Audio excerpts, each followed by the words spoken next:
Hello students, welcome back to my YouTube channel Supreme Learning Academy. So this is today's question paper. So midterm SSLC first language Kannada 2025 September. Date is 12/9/2025. Time is 3 hours. Marks will be 100. So first main, before we start, if you are new to my channel, go subscribe the channel and share to friends, and don't forget to hit the like button. In this channel you will get SSLC first PUC, second PUC, important question paper, passing packages, important questions with answers, everything. So don't forget to subscribe the channel. So here for tomorrow, science paper is there. So I have already uploaded the science paper. If you're not checked it, go check the channel, you'll get the science paper. So if you practice 2 to 3 question papers, so you will get above 75 out of 80, because 70 to 80% questions were repeat. So first main, 6 multiple choice questions are there, each carries 1 mark. Kannada ವರ್ಣಮಾಲೆಯಲ್ಲಿರುವ ತ ವರ್ಗದ ಅನುನಾಸಿಕ ಸಂಖ್ಯೆ ಅನುಸರಿಸಿ ಒಮ್ಮೊಮ್ಮೆ ಈ ಪದವು ಯಾವ ಸಂಧಿಗೆ ಆರಿಸಲಾಗಿದೆ. ಒಂದು ಅಥವಾ ಅನೇಕ ವಾಕ್ಯಗಳು ಒಂದು ಪ್ರಧಾನ ವಾಕ್ಯವಾಗಿ ಅಧೀನವಾಗಿದ್ದರೆ ಅದು ಮಿಶ್ರ ವಾಕ್ಯ. ಭೂತಕಾಲ ಸೂಚಿತ ಪ್ರತ್ಯಯ ದ. ಪಂಚಮಿ ವಿಭಕ್ತಿಯ ಕಾರ್ಯಕರ್ತ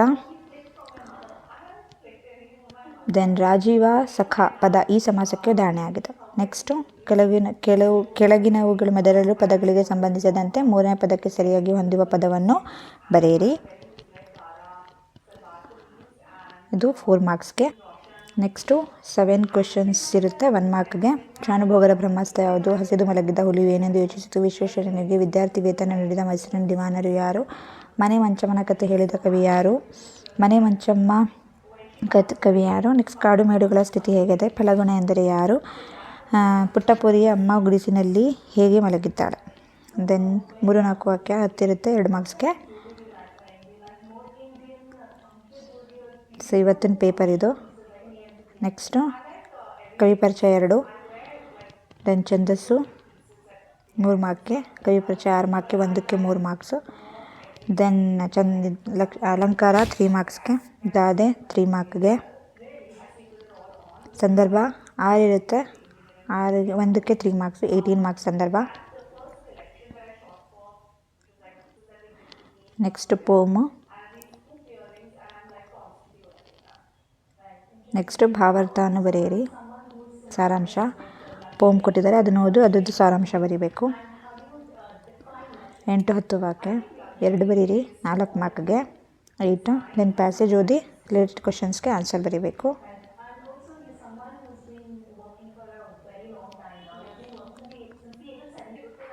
ಪ್ಯಾಸೇಜ್ ಓದಿ ಅದಕ್ಕೆ ಆನ್ಸರ್. ಪ್ಯಾಸೇಜ್ಗೆ ಕ್ವಶನ್ಸ್ 2 ಇರುತ್ತೆ, ಆನ್ಸರ್ ಬರೀರಿ 4 ಮಾರ್ಕ್ಗೆ. ದೆನ್ ಪತ್ರ ಬರೆಯೋದು 5 ಮಾರ್ಕ್ಸ್ಗೆ. ದೆನ್ ಲಾಸ್ಟ್ ಪ್ರಬಂಧ 5 ಮಾರ್ಕ್. ಇದಿಷ್ಟು ನಿಮ್ಮದು mid term 100 marks paper question paper.